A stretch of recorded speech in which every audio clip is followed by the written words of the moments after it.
సజీవుడైన యేసు క్రీస్తు నామంలో మనకందరికి శుభములు. దేవుని యొక్క వాక్యాన్ని ధ్యానం చేసుకోవడానికి దేవుడు మనకిచ్చిన అవకాశాన్ని బట్టి దేవునికి వందనాలు. 31వ కీర్తన 19వ వచనం. ఈరోజు ధ్యానం.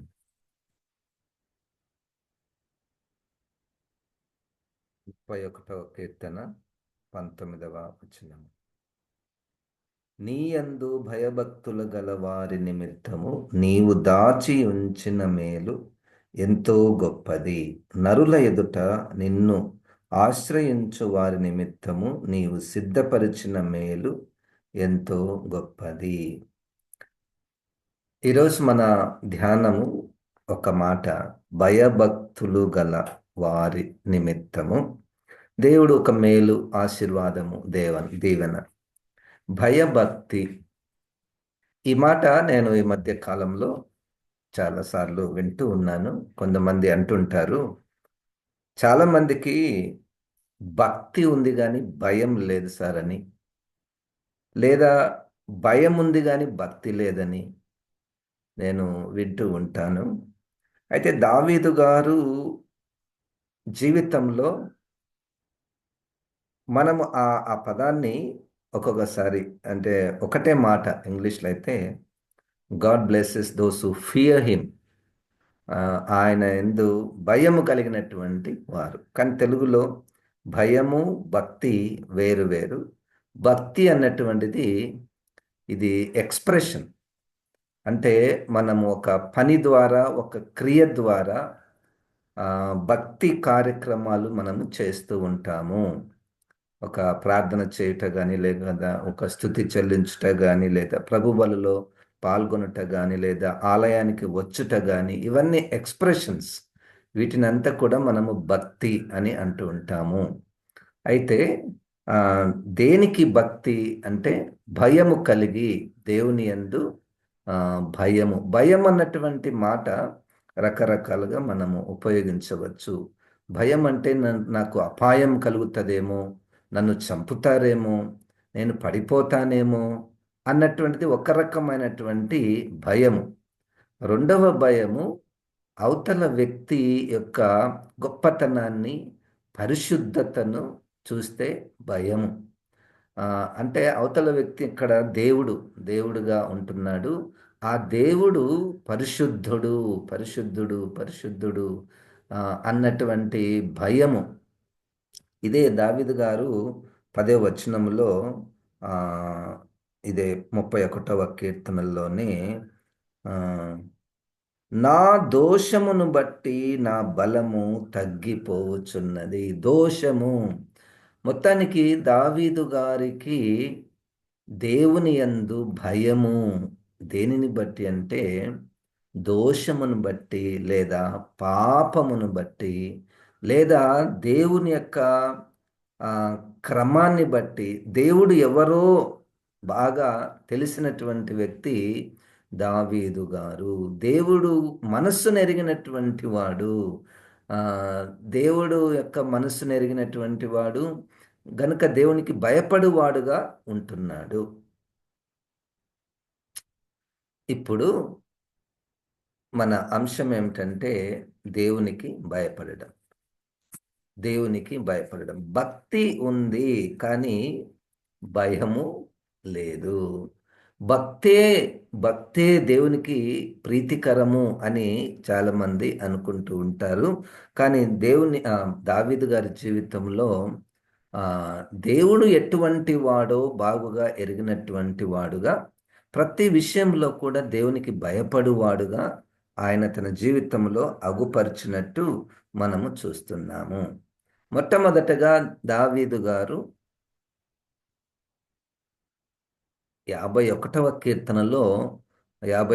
కీర్తనలో తాను రాసినటువంటి కీర్తనల్లో దేవుని యందు భయము కలిగి పశ్చాత్తాపపడినట్టు మనం చూస్తున్నాం. ఆ 51వ కీర్తనకు ముందు జరిగినటువంటి విషయం ఏమిటయ్యా అంటే, ఒక పాపము, తన ద్వారా పాపము జరిగినట్టు మనం చూస్తున్నాం. తను రాజు అయినప్పటికీ పాపంలో పడిపోయినటువంటి స్థితి. ఈ పాప విషయంలో దాంట్లో అబద్ధమని, లేకపోతే మర్డర్ అని, లేకపోతే అడల్టరీ అని, సో ఇవన్నీ రకరకాలైనటువంటి పాపాలు. ఈ పాపాల విషయంలో ఆయన దేవునికి భయపడినట్టు మనం చూస్తున్నాము. రెండో సమూయేలు గ్రంథంలో 12వ అధ్యాయంలో ఆ మాటలను మనము చూస్తాం. రెండో సమూయేలు గ్రంథము 12వ అధ్యాయంలో 13, 14లో ఇక్కడ ఒక ప్రవక్త వచ్చి నీవే ఆ పని చేసితివి అని చెప్పినప్పుడు 13లో నేను పాపం చేసితినని దావీదు నాతానుతో అనగా, నాతాను నీవు చావకున్నట్లు యెహోవా నీ పాపమును పరిహరించెను. అయితే ఈ కార్యములన యెహోవాను దూషించుటకు ఆయన శత్రువులకు నీవు గొప్ప హేతువు కలుగచేసితివి గనుక నీకు పుట్టిన బిడ్డ నిశ్చయంగా చచ్చునని దావీదుతో చెప్పి తన ఇంటికి వెళ్ళెను. ఇక్కడ దేవుని మాటకు, దేవుని యొక్క ప్రవక్తల యొక్క మాటకు లోబడుట, దేవునికి భయపడ్డాను అన్నదానికి ఒక సూచనగా మనం ఇక్కడ చూస్తున్నాం. అంటే ఇప్పుడు మన భాషలో మన విషయంకు మనం మాట్లాడితే ఏదో ఒక రూపంలో దేవుడు మన దగ్గరికి నువ్వు తప్పు చేశావు, తప్పు చేస్తున్నావు అన్నటువంటి సందేశము మన దగ్గరికి ఏ రూపంలోనైనా వస్తే దాన్ని అంగీకరించుట ఈజ్ ఈక్వల్ టు దేవునికి భయపడుట. నీ దగ్గరకు వచ్చి ప్రవక్త అయినా, లేకపోతే నీ తల్లి అయినా, నీ తండ్రి అయినా, నీ భార్య అయినా, నీ భర్త అయినా, నీ పిల్లలైనా నువ్వు తప్పు చేశావు, తప్పు చేస్తున్నావు అన్న మాట మనకు వినపడితే, నిజంగా అది మనలో ఉంటే దాన్ని ఒప్పుకొనుట. ఎప్పుడు ఒప్పుకుంటామంటే దేవుడు అంటే భయమని, దేవునికి పాపం అంటే ఇష్టం లేదని, అసహ్యమని, దేవుని యందు పరిశుద్ధత ఉందని గుర్తించినటువంటి వారు దాన్ని అంగీకరించుట పశ్చాత్తాపపడుట. పశ్చాత్తాపపడుట, పాపం వలన వచ్చే నష్టమును గుర్తించుట, దేవునికి భయపడుట. నాకు దేవుడంటే భయము, నాకు దేవుడంటే భయము. ఎట్లా రుజువు చేసేది? ఎవరైనా మన తప్పిదాన్ని ఎత్తి చూపితే దాన్ని ఎదిరించకుండా ఒప్పుకొనుట. చాలాసార్లు మనము ఎవరైనా మనల్ని తప్పులో ఉన్నప్పుడు తప్పు చేస్తున్నావని చెప్తే ఎవరు తప్పు చేయడం లేదు అని అనడం, లేదా నేను తప్పు చేయంగా నువ్వు చూసావా అని చెప్పడం, రకరకాలుగా నువ్వెందుకు నాకు చెప్పేది, నువ్వెంతటి వాడివి, నువ్వేమన్నా మంచివాడివా, మంచిదానివా అని ఎదురు చెప్పుట కంటే దేవునికి భయపడువారు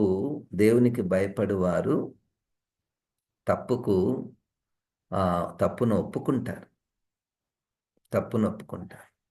అయితే చాలాసార్లు ఈ భయపడడం అన్నటువంటిది క్రైస్తవ లోకంలో క్రొత్త నిబంధన వెలుగులో మనం చూస్తే యేసుక్రీస్తు వారు మరియు అపోస్తలులు, కొంతమంది ఇశ్రాయేలీలు క్రీస్తును అంగీకరించిన తరువాత కొన్ని ట్రెడిషన్స్ చేయకపోవటం వలన వాళ్ళు భయపడుతున్నారు. వీళ్ళేమో అపోస్తలులు, మీరు ఈ ఆచారాలు, శుద్ధీకరణ ఆచారాలు, ఈ పండుగలు, యాత్రలు ఇవి ఏం అవసరం లేదు, యేసుక్రీస్తునందు విశ్వాసం ఉంచితే చాలు అంటే వాళ్ళు భయపడిపోతున్నారు. అంటే మేము వెళ్ళకపోతే మాకేమైనా నష్టం వస్తుందేమో, యెరూషలేమునకు ప్రయాణం చేయకపోతే మాకేమైనా నష్టం వస్తుందేమో అంటే చూడండి, వాళ్ళకు భయం అని పడుతుంది. దేని విషయమై భయము? భక్తి కార్యక్రమాలు చేయకపోతే మాకేదో నష్టం కలుగుతుంది, శాపం వస్తుంది, దశమ భాగములు ఇవ్వకపోతే మనకేమైనా నష్టం వస్తుంది అని భయపడేటటువంటి వారు చాలామంది ఉన్నారు. కొలస్సీలకు రాసినటువంటి పత్రికలో 2వ అధ్యాయంలో కొంతమంది బోధిస్తారు, అది ముట్టవద్దు, ఇది ముట్టవద్దు, ఇది తినద్దు, అది తినద్దు, ఇది తింటే అది అవుతుంది, అది తింటే ఇది అవుతుంది అని భౌతికమైనటువంటి భక్తి కార్యక్రమాలను చేయకపోవటం వలన లేదా చేయుట వలన ప్రజలలో ఒక రకమైనటువంటి భయమును పుట్టించేటటువంటి స్థితి క్రొత్త నిబంధనలో ఉన్నది. క్రైస్తవ చరిత్రలో కూడా మనం అవన్నీ కూడా గమనిస్తూ ఉంటాము. భయము, దేనికి భయము భక్తి కలిగినటువంటి వారికి దావీదు గారు 31వ కీర్తనలో 19వ వచనంలో దేవుడు ఒక మేలును దాచి ఉంచాడు. ఈరోజు ఆ దేవుని ఎడల భయము దేని విషయములో, దేవునికి మనకు నేరుగా మనకున్నటువంటి సంబంధము ఎక్కడ చెడిపోతుంది అన్న విషయాలను మనము గుర్తుపెట్టుకోవాలి. మొదటి సమూయేలు గ్రంథంలో 26వ అధ్యాయంలో 9 నుండి 11 వచనాల వరకు మనం చదివితే అక్కడ దావీదు గారు ఒక విషయంలో భయపడతాడు. ఏంటి తెలుసా అండి? సౌలు గారు తరుముతున్నాడు, చంపడానికి ప్రయత్నం చేస్తున్నాడు. అయితే ఒక అవకాశం వచ్చింది. ఒక అవకాశం వచ్చింది. చాలా అవకాశాలు వచ్చాయి. తన శత్రువును చంపే అవకాశాలు వచ్చాయి. కానీ ఇతను దేవుని ద్వారా అభిషేకించబడిన వ్యక్తి. ఆ మాట చూడండి. మొదటి సమూయేలు గ్రంథము 26వ అధ్యాయము 9 నుండి.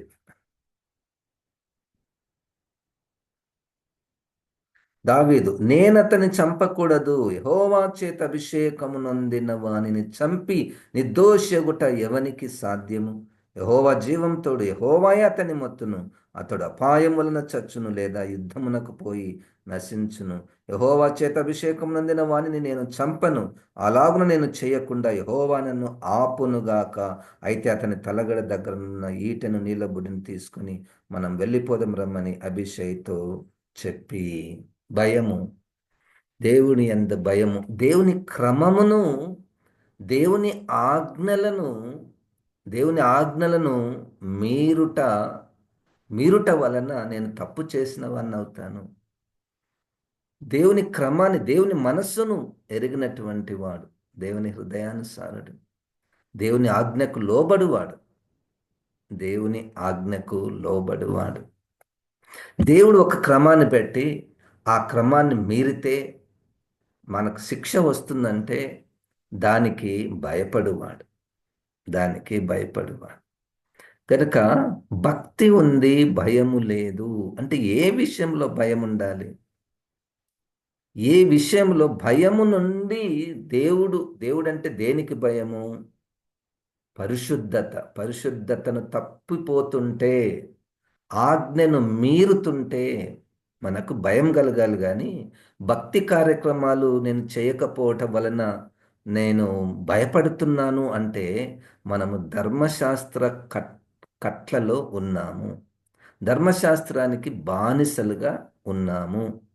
15వ అధ్యాయము అపోస్తుల కార్యంలో కొంతమంది క్రైస్తవులను కొంతమంది భయపెడుతున్నారు. అయ్యా, క్రీస్తుని అంగీకరించారు, కానీ సున్నతి తీసుకోకపోతే మీకు సంపూర్ణ రక్షణ లేదు అని భయపెడుతున్నారు. సున్నతి చేయించుకోవాలని బలవంతం చేస్తున్నారు. సున్నతి చేయించుకోకపోతే బలవంతము చేస్తూ ఉన్నారు. అదేదో రక్షణ లేదని వాళ్ళు భావిస్తూ ఉన్నారు. భౌతికమైనటువంటి కట్టడాలు, భక్తి పేరట భౌతికమైనటువంటి కట్టడాలు చేయుట వలన, చేయకపోవట వలన భయమును పుట్టిస్తూ ఉన్నారు. అది అటువంటి భయం కాదు, అటువంటి భయము కాదు. ఇక మనము ఒక మంచి ఎగ్జాంపుల్ మనం చూస్తాము. దావీదు గారు 21వ అధ్యాయంలో మొదటి సమూయేలు గ్రంథంలో చూడండి, 21వ అధ్యాయము 1 నుండి 2వ వచనం నేను చదువుతున్నాను. మొదటి సమూయేలు 21:2 వచనం. దావీదు, రాజు నాకు ఒక పని నిర్ణయించి నేను నీకు ఆజ్ఞాపించి పంపిన పని ఏదో అది ఎవరితో నైనను చెప్పవద్దనను. నేను నా పని వారిని ఒకనొక చోటికి వెళ్ళ నిర్ణయించి, నీ వద్ద ఏమి ఉన్నది? 5 రొట్టెలు గాని మరేమి ఆ, మరేమియో గాని ఎండిన ఎడల అది నాకిమ్మని యాజకుడైన అహీమెలెకు అనగా యాజకుడు, సాధారణమైన రొట్టె నా యొద్ద లేదు, పనివారు స్త్రీలకు ఎడమగానున్న వారైతే ప్రతిష్ఠితమైన రొట్టెలు కలవని దావీదుతో నేను. అందుకు దావీదు, నిజముగా నేను బయలుదేరి వచ్చినప్పటి నుండి ఈ 3 దినములు స్త్రీలు మాకు దూరంగానే ఉన్నారు. పనివారి బట్టలు పవిత్రములే. ఒకవేళ మేము చేయు కార్యము అపవిత్రమైన ఎడల నేనేమి ఆ, రాజాజ్ఞను బట్టి అది పవిత్రముగా ఎంచదగును అని యాజకునితో నేను. అంతటా యెహోవా సన్నిధి నుండి తీసి వేయబడిన సన్నిధి రొట్టెలు తప్ప అక్కడ వేరు రొట్టెలు లేకపోగా, వెచ్చని రొట్టెలు వేయు దినమందు తీసివేయబడిన ప్రతిష్ఠితమైన రొట్టెలను యాజకుడు అతనికి ఇచ్చెను. అంటే ప్రతిష్ఠితమైన రొట్టెలను, యాజకులు మాత్రమే తినవలసినటువంటి రొట్టెలను దావీదు గారు తినియు నిరపరాధిగా ఉండెను అని యేసుక్రీస్తు కూడా తన శిష్యుల ఆ, సందర్భంలో, అంటే శిష్యులు ఆ, ఆ చేతులు కడుక్కోకుండా భోజనాలు చేయడము, శిష్యులు ఆ సబ్బాతు దినమున కొన్ని పనులు చేయడము, ఇవన్నీ కూడా అక్కడ ఉన్నటువంటి యూదా మత పెద్దలకు ఆ, అదేదో దేవునికి విరోధముగా పాపం చేసినట్టు వాళ్ళు భావిస్తూ ఉన్నారు. అక్కడ చెప్పినటువంటి ఎగ్జాంపుల్ ఇది. దావీదు గారు యాజకుడు కాదు, యాజకులే తినవలసినటువంటి రొట్టెలు. మరి దావీదు గారు తిన్నాడు కదా, ఏమైంది? ఏమైంది? పాత నిబంధనలోనే ఏం కాలేదని యేసుక్రీస్తు బోధిస్తూ ఉన్నాడు. ఇక్కడ పాఠం ఏమిటంటే ఈ భౌతికమైనటువంటి నియమ నిబంధనలు, భక్తి కార్యక్రమాలు వాడుకొనుట చేత అవి కొన్ని రోజులు ఉంటాయి, తర్వాత నశించిపోతాయి అని కొలస్సీ పత్రికలో 2వ అధ్యాయంలో మనము చూస్తాము. ఈ సన్నిధి రొట్టెలు వీళ్ళు తినాలి, వాళ్ళు తినాలి, ఇట్లా తినాలి, అట్లా తినాలి, ఇట్లా తినకపోతే ఇది నష్టము, అట్లా తినకపోతే అది నష్టము అని ప్రజలలో ఒక రకమైనటువంటి భయమును కలిగిస్తున్నారు. మతాచారాలను చేయుట వలన, చేయకపోవుట వలన ఆ, కొన్ని ప్రజలలో భయమును పుట్టిస్తూ ఉన్నారు. అటువంటి భయము కాదు దేవుడు కోరుకునేటటువంటిది. అటువంటి భయము కాదు. మనము ఈ ఆచారాల విషయంలో భయపడకూడదు. ఆచారాల విషయంలో భయపడకూడదు. దేవుడేంటో అది గమనించాలి. నా దేవుడు ఎవరు? ఆయన సజీవుడు, ఆయన పరిశుద్ధుడు, ఆయన నా జీవితాన్ని నేరుగా చూచువాడు. We cannot satisfy our holy God by observing certain religious activities, ceremonies, rituals చేయుట ద్వారా ఆయనను మనం సాటిస్ఫై చేయలేం. కానీ మన జీవితంలో పాపమును పాపమునకు దూరముగా ఉండుట ద్వారా మనం ఆయనను సంతోష పెట్టగలము. ఒకానొక సమయంలో మందస్సాన్ని తీసుకోవడానికి వెళ్తాడు దావీదు. వెళ్ళినప్పుడు అక్కడ తను చూస్తుండగానే ఉజ్జా అన్నటువంటి వ్యక్తి ఆ మందస్సాన్ని టచ్ చేయడం వలన అక్కడ చనిపోతాడు. అప్పుడు దావీదు గారికి భయం ఏర్పడుతుంది. దేనికి భయము? దేనికి భయం అంటే ఈ మందసాన్ని ముట్టుకుంటేనే చనిపోయారు. ఏంటి ఏంటి దేవుడు, పరిశుద్ధ దేవుడు. తర్వాత ఇంకొక విషయంలో అబ్షాలోము ఈయనను వెళ్తున్నప్పుడు కొంతమంది మందసాన్ని తీసుకొని వస్తారు. మందసాన్ని తీసుకొని వచ్చి, అయ్యా ఈ మందసాన్ని మనతో పాటు మనము తీసుకొని వెళ్దాము అని అంటారనమాట. అప్పుడు చూడండి, ఆ 2వ సమూయేలు గ్రంథము 15వ అధ్యాయము, 2వ సమూయేలు గ్రంథము 15వ అధ్యాయము 25వ వచనం.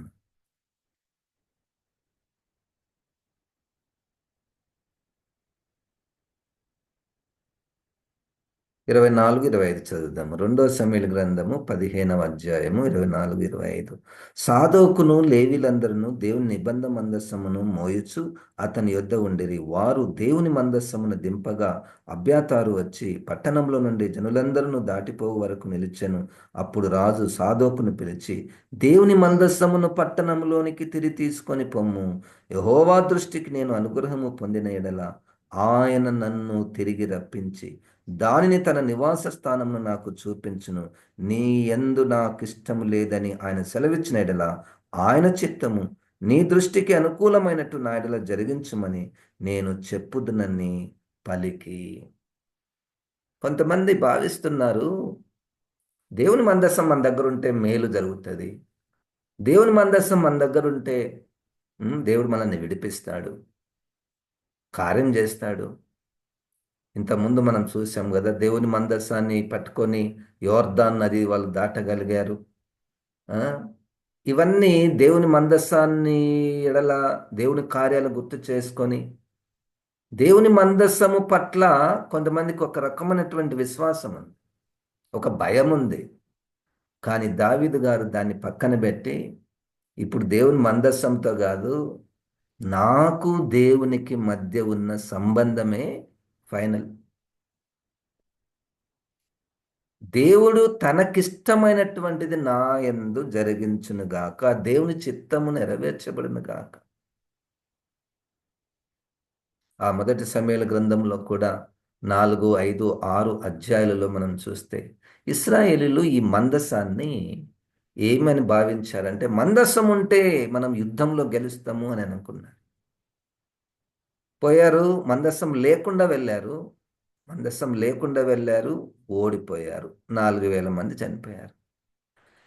అప్పుడు వాళ్ళకు వచ్చింది, అరే రే రే మనము ఓడిపోయాము, కారణం ఏంటంటే మనం మందస్సాన్ని తీసుకొని పోలేదు గనక ఈసారి మందస్సాన్ని తీసుకొని వెళ్దామని మందస్సాన్ని పట్టుకొని స్తుతులు, ఆ, గంభీరమైనటువంటి ధ్వనులు చేసుకుంటుంటే అవతల ఫిలిస్తీన్లు భయపడిపోతారు. వాళ్ళు వాళ్ళు ఏమనుకుంటున్నారు, అరే వీళ్ళ దగ్గర మందస్సం ఉన్నది, మనం ఈసారి ఓడిపోతాము అన్నట్టుగా భయపడిపోతున్నారు. కానీ ఇప్పుడు మందసం తీసుకొని వెళ్ళిన 30,000 మంది చనిపోయారు ఇశ్రాయేలీలు, మందసము కలిగి ఉండి. ఎందుకంటే వీళ్ళ మనస్సు దేవుని మీద కంటే మందసం మీద ఉన్నది. ఈరోజు ఒకటే పాయింట్, భయము, భక్తి. భక్తి అన్నటువంటిది ఈ వస్తువుల మీద, దేవునికి సంబంధించినటువంటి వస్తువులైనా ఆచారాలైనా వాటి మీద కాదు, సజీవుడైనటువంటి యేసుక్రీస్తు నేరుగా మనకు ఆయనకు సంబంధము. భయము, ఆయనను బట్టి మనకు భయం ఉండాలి కానీ ఈ భక్తిని బట్టి భయము రాకూడదు. అది ధర్మశాస్త్రం అవుతుంది. ధర్మశాస్త్రానికి మనం బానిసలం అవుతాము, అది చెప్పినట్టు మనం భయపడిపోతాము. చాలా కాలం కిందట నేను ఆరాధన అయిపోయింది, నడిపిస్తున్నాము, అయిపోయిన తర్వాత ఒక యవనస్తుడు పరిగెత్తుకుంటూ వచ్చాడు. సార్ సార్ సార్ సార్ తప్పైంది సార్, నాకు లేట్ అయిపోయింది సార్, నేను ప్రభు వల్ల తీసుకోలేదు సార్, ఆ, ఇది మొదటి వారం సార్, తప్పకుండా నేను తీసుకోవాలని భయపడిపోతున్నాడు. అది తీసుకోకపోతే ఏమవుతుంది? ప్రభువు బల్ల తీసుకోకపోతే ఏమవుతుంది? ఏమి కాదు. ఇంకొక వారం తీసుకో. లేదు లేదు లేదు సార్, నేను 5 సంవత్సరాల నుంచి ఎప్పుడు మిస్ కాలేదు సార్, ఫస్ట్ వారం నేను తప్పకుండా తీసుకోవాలి. ఎవరు భయపెడుతున్నారు వీళ్ళని? ఇది భక్తి. భక్తిలో భయం ఉంది కానీ దేవుని యందు భయం లేదు. భక్తిలో అక్షరాన్ని పట్టుకొని అక్షరాలకు భయపడుతున్నారు, కానీ దేవుడు అంటే భయము లేకుండా ఉన్నారు. మందస్సము మందస్సముతో నువ్వు ఓడిపోయావు. ఇక్కడ దేవుని ప్రజలే మందస్సాన్ని పట్టుకొని పోయి ఓడిపోయారు. ప్రజలకు దేవుడంటే భయము లేకుండా ఈ భక్తికి సంబంధించినటువంటి విషయాల ఎందు చాలా భయపడిపోతున్నారు. సన్నిధి రొట్టెలు యాజకులే తినాలి. అవును, యాజకులు తినాలి. ఆ సందర్భం వచ్చినప్పుడు యాజకుడు కాదు దావీదు గారు. లేవి కుటుంబంలో ఆయన జన్మించలేదు. అయినా తిని బ్రతికాడు. నిరపరాధిగా మిగిలాడు. సబ్బాతు దినాన్ని ఉల్లంఘిస్తే ఏమవుతుంది? ఏం కాదు. సబ్బాతు దినాన్ని ఉల్లంఘిస్తే ఏం కాదు. ఆదివారము పొరపాటున చర్చికి రాకపోతే ఏం కాదు. చర్చికి రావడం మంచిదే. రాకపోతే భయపడతారు చూడండి. అరే రే, నేను ఈరోజు ఆదివారం గుడికి పోలేదు. ఆ భయం ఉండకూడదు. దేవుని ఎదుట నేను పాపము చేయకూడదు. దేవుడు నన్ను చూస్తున్నాడు. ఆ భయం ఉండాలి.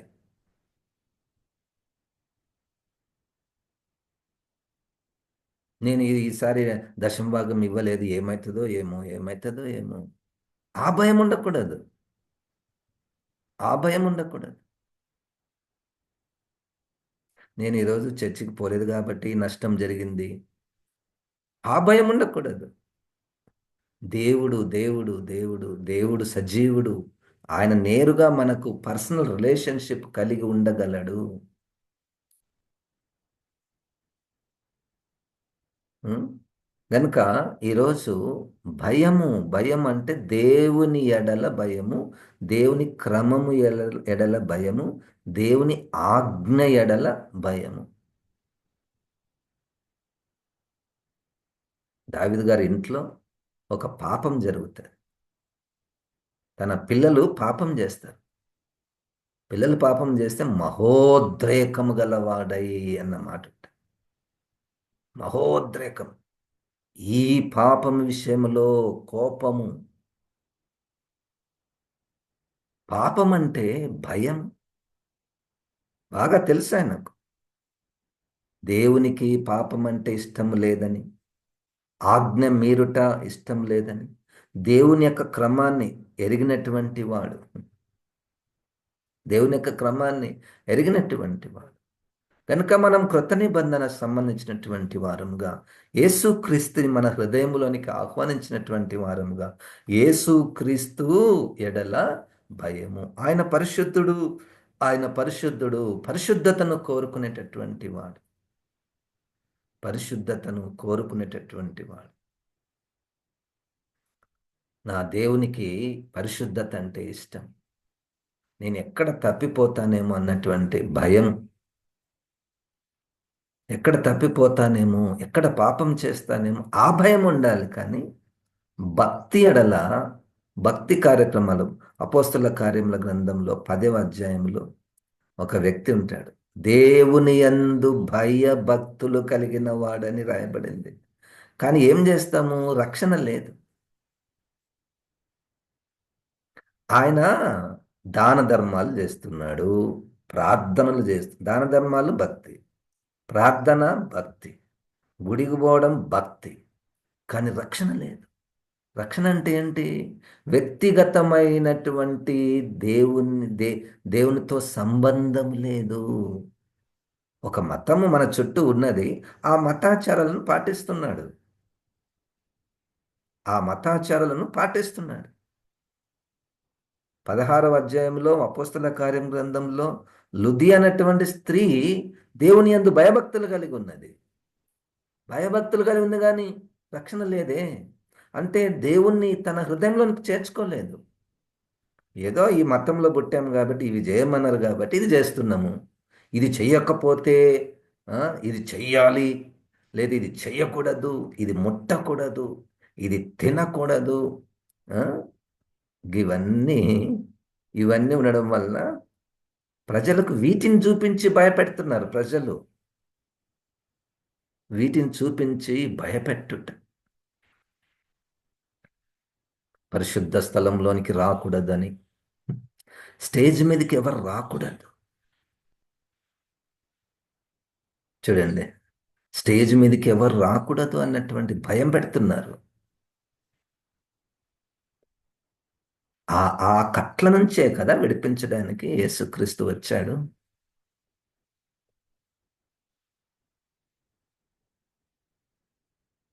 పరిశుద్ధాత్మ దేవుడే మనల్ని సర్వసత్యములోనికి నడిపించాలి. ఆ? మొదటి దినవృత్తాంతముల గ్రంథంలో 22వ అధ్యాయములో 8వ వచనంలో దేవుడు అంటున్నాడు, నీవు దేవాలయాన్ని కట్టకూడదు. ఎంత ఆశను దావీదు గారికి. దేవాలయం అంటే ఎంత ఆశను, దేవాలయం కట్టడానికి ఎంత ఆశను, కానీ కట్టకూడదు. ఆ స్వరం ఎట్లా వింటారు చూడండి. ఆ స్వరం, డబ్బు ఉంది, ఆ, అధికారం ఉంది, స్థలం ఉంది, ఇన్ని ఉన్నాయి. కట్టకూడదంటే అసలు దేవుని స్వరమేనాది? అరే అదేం సార్, చర్చి మంచి దేవాలయం కట్టడం ఎంత మంచిది, దేవునికి ఇష్టమే కదా. ఒక చర్చి కట్టడము దేవునికి ఇష్టమే కదా. అది జనరల్ రూల్ చేసేస్తాం మనం. కన్ను కట్టకూడదు. అదేంటి ప్రభా, నీ చేతులలో అనేకులను చిందించినటువంటి రక్తము కనపడుతుంది. ఇక్కడ అది కాదు పాయింట్. దేవుని ఆజ్ఞను పాటించుట, దేవునికి భయపడుట. దేవుని ఆజ్ఞను పాటించుట, దేవునికి భయపడుట. అది మంచి విషయమే కావచ్చు, కానీ దేవుని యొక్క ఆజ్ఞ నీకు వస్తే దానికి లోబడుట, దేవునికి భయపడుట. దేవునికి భయపడుట ముఖ్యము. ఆ భయముతో వచ్చే భక్తి ఉండాలి, కానీ భక్తే భయం అనుకొని భక్తి చేయుట ద్వారా దేవునికి నేను ఆ, దేవునికి ఇష్టంగా ఉంటానన్నటువంటిది అది సరైనటువంటి వాక్యము కాదు. భక్తి చేయుట కాదు. భక్తి ఫస్ట్ దేవుని యందు భయము కలిగి ఉండాలి. దేవుని యందు భయము కలిగి ఉండాలి. ప్రజలకు ఈ భక్తి కార్యక్రమాలు చూపించి భయపెడుతున్నారు. అటువంటి భయము మనలో ఉండకూడదు. అటువంటి భయము మనలో ఉండకూడదు. రకరకాలైనటువంటి ఆచారాలతో భయపెడుతున్నారు.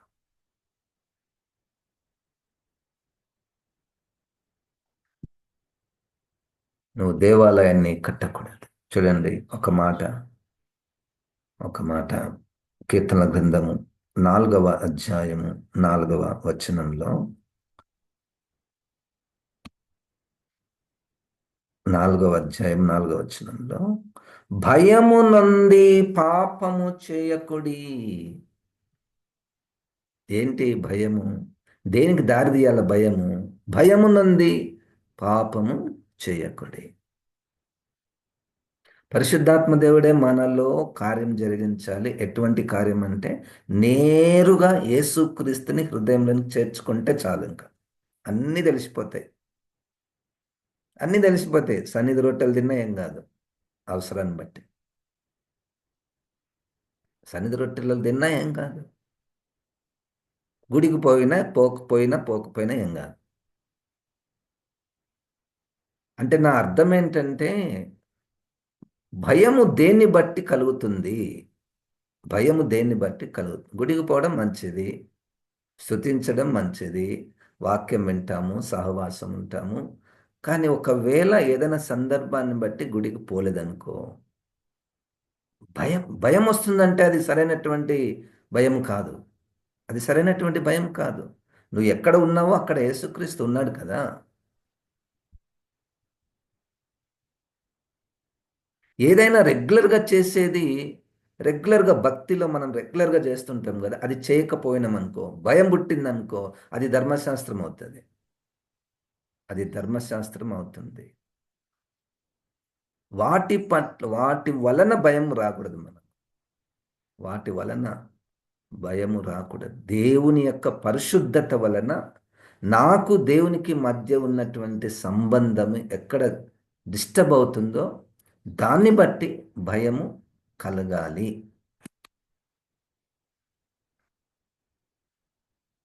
దేవుని యొక్క ఆజ్ఞలను తన ప్రవక్తల ద్వారా పంపించి మనకు తప్పు చూపిస్తే, నువ్వు పాపం చేసావు అంటే, అప్పుడు ఒక్కసారి దేవుని వైపు చూసి, అవును ప్రభు నేను చేశాను అని అక్కడ భయం రావాలి. పాపమును బట్టి భయం రావాలి, కానీ భక్తిని మీరుట వలన భయము వచ్చుట, అది ధర్మశాస్త్రం. యేసుక్రీస్తుని నేరుగా మనం అంగీకరిద్దాము, మన హృదయంలో చేర్చుకుందాము, యేసుక్రీస్తుని ధరించుకుందాము. యేసుక్రీస్తు యేసుక్రీస్తు అన్నిటి అంతమై ఉన్నాడు, అన్నిటి నెరవేర్పు అయి ఉన్నాడు. పరిశుద్ధాత్మ దేవుడు ఈ వాక్యాన్ని మనలో నెరవేర్చునుగాక. ప్రార్థన. జీవం గల తండ్రి, ఈ మాటలను ప్రభువా మా జీవితంలో ఫలింపచేయమని యేసుక్రీస్తు నామమున ప్రార్థిస్తున్నాము తండ్రి. ఆమెన్. ఇప్పుడు మన పరమ తండ్రి అయిన దేవుని యొక్క ప్రేమ, ప్రభు అయిన యేసుక్రీస్తు యొక్క కృపా, పరిశుద్ధాత్మ దేవుని యొక్క సహవాసం మనకందరికి సదాకాలము తోడై ఉండును గాక. ఆమెన్. ఆమెన్. దేవుడు మనల్ని దీవించును గాక.